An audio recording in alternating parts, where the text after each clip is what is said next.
안녕하세요. 저는 결혼 7년차 주부입니다. 제가 이곳에 사연을 올리게 될 줄은 꿈에도 생각 못했었는데요.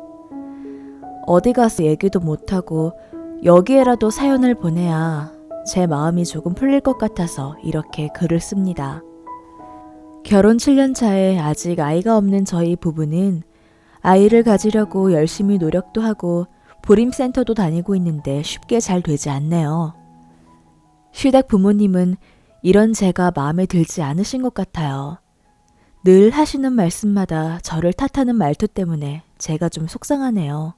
제가 처음으로 시댁에 인사를 갔었던 기억이 나네요.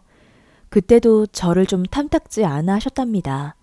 남편의 학벌에 비해 제가 좀 모자랐고 시댁의 가정 형편에 비해서 저희 친정이 부족했거든요.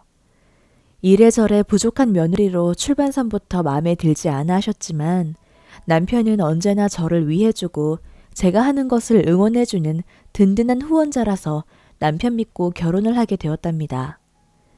결혼 후 저희 부부는 행복하게 잘 살았지만 서울에 있는 대단지의 아파트 전세를 시댁에서 해주셨다는 핑계로 비밀번호까지 알려달라 하시며 본인 집 드나들듯이 저희 집을 편안히 다녀가시곤 하신답니다. 저와 남편은 퇴근길에 부모님의 자동차를 지하 주차장에서 발견하고는 일부러 밖으로 다시 나가 밥을 먹고 늦게 천천히 들어오는 일도 있었고, 제가 혼자 먼저 퇴근할 때면 현관에서 들리는 TV 소리를 듣고 다시 발걸음을 되돌려 집 근처 카페에서 책을 읽다가 들어온 적도 있었답니다. 그만큼 시댁 부모님은 저희에게 가시방석인 집을 선사해 주셨습니다. 차라리 저는 조금 협소하더라도 우리만의 공간에서 알콩달콩하며 지지고 볶고 살고 싶은데 신혼부터 그런 것 없이 살게 되었죠. 워낙 시댁 부모님이 기가 세셔서 우리 친정에서는 시댁 부모님 말씀 잘 듣고 그래도 서울의 그 좋은 아파트에 살게 된 걸 감사하게 생각하라고 연신 말씀을 하셨답니다. 명절이나 생신 때에도 부족하지만 저희 친정에서 항상 선물도 보내셨고요. 비싸고 명품이 아니라서 그런지 친정 부모님이 보내신 건 거들떠도 안 보시더군요. 그렇게 세월이 지나서 어느덧 결혼한 지가 꽤 되었는데 아직도 아이가 생기지 않자 시어머니는 저에게 물어보셨어요. 너 혹시 일부러 임신 피하는 거 아니니? 아니에요, 어머님. 2년간은 회사 때문에 그랬지만 지금은 저도 간절히 아이를 바라고 있습니다. 너 그럼 무슨 문제 있는 거 아니니? 남들은 숨풍숨풍 둘셋씩 잘 낳더만 넌 어떻게 된 애가 남들 다 낳는 애 하나도 못 낳니?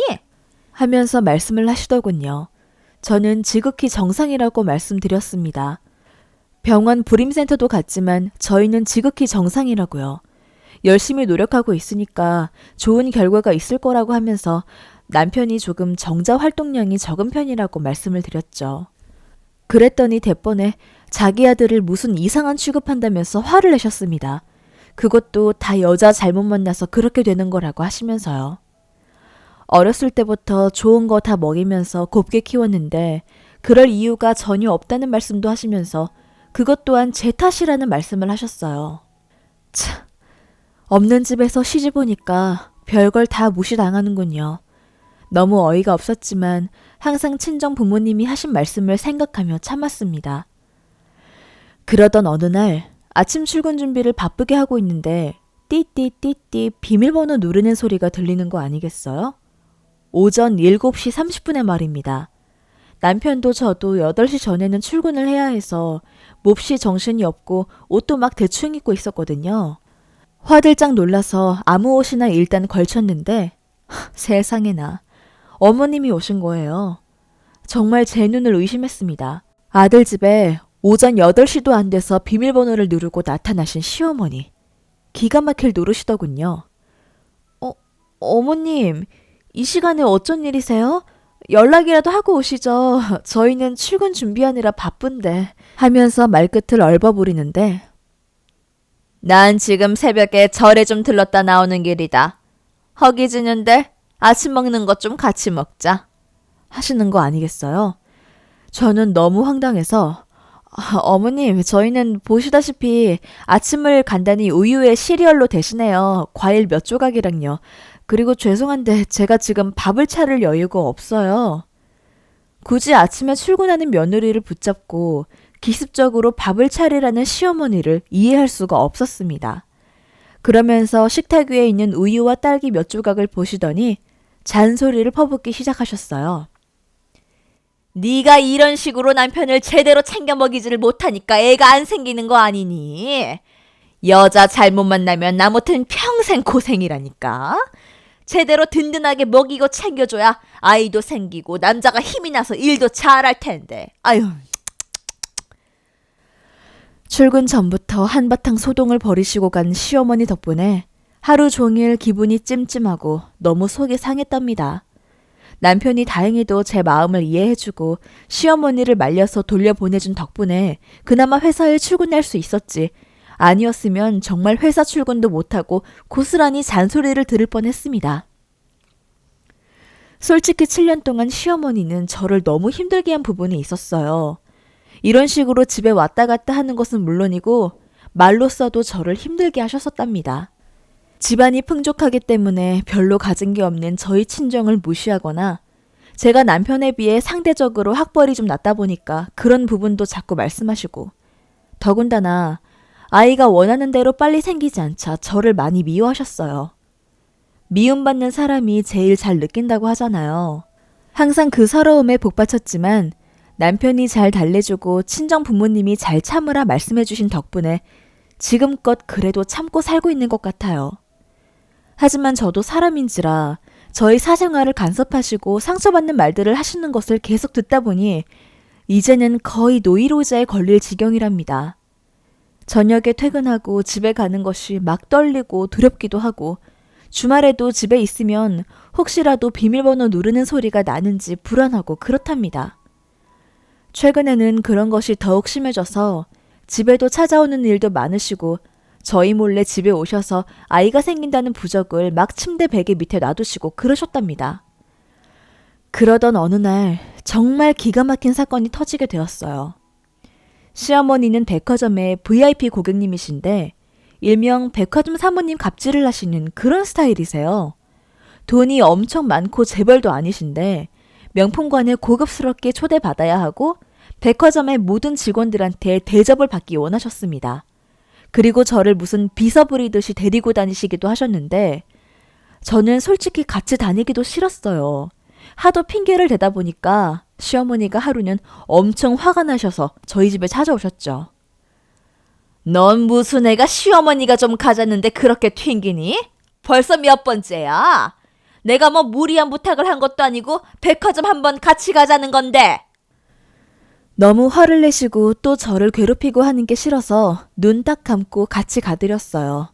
제가 어머니 차를 운전하고 가는데 운전할 때부터 무슨 운전기사 부리듯이 운전 똑바로 해라부터 너네 부모님은 그렇게 험하게 운전을 하시니 하는 것에서부터 아주 말끝마다 저를 무시하는 게 몸에 배신 분이에요.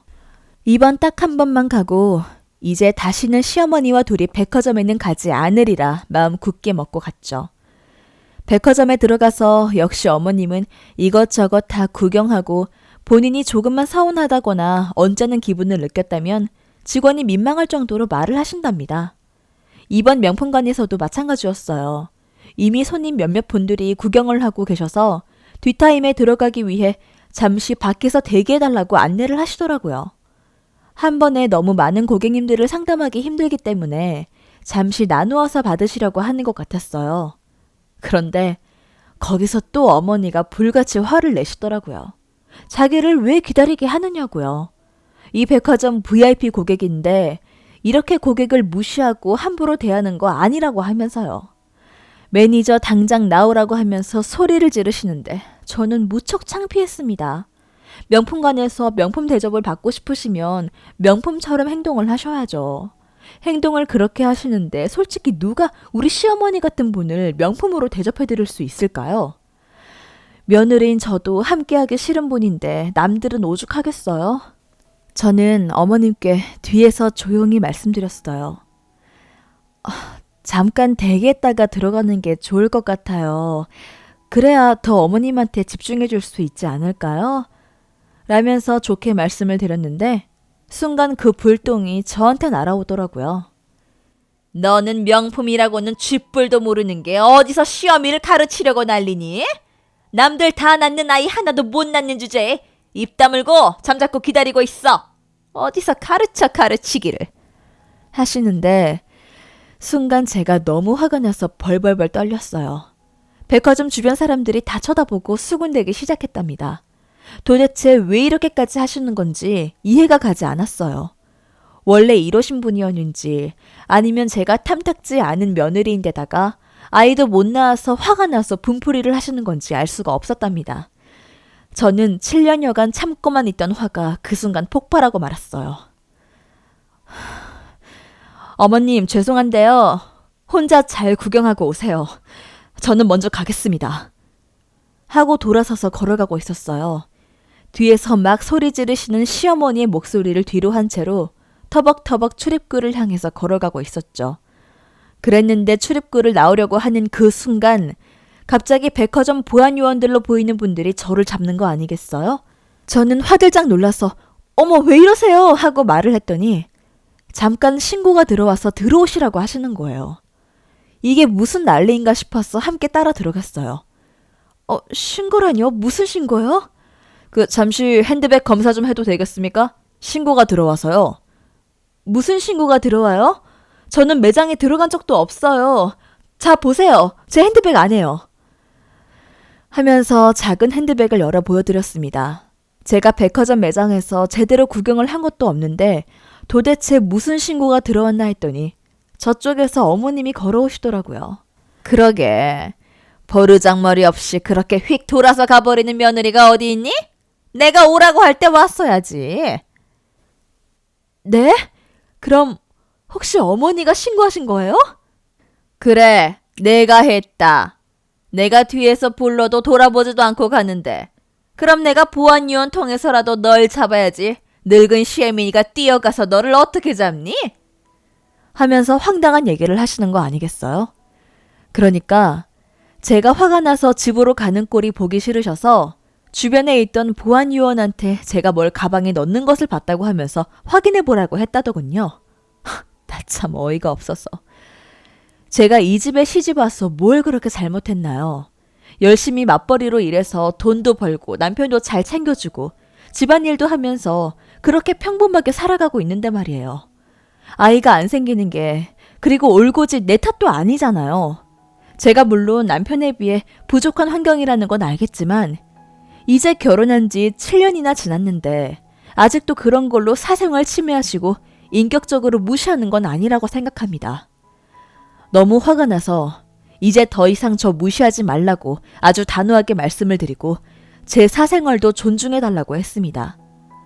어머님 곱게 자라시고 지성인이시기 때문에 더 이상은 저에게 이런 지성인답지 못한 행동하지 않으셨으면 좋겠다고 말씀드렸어요.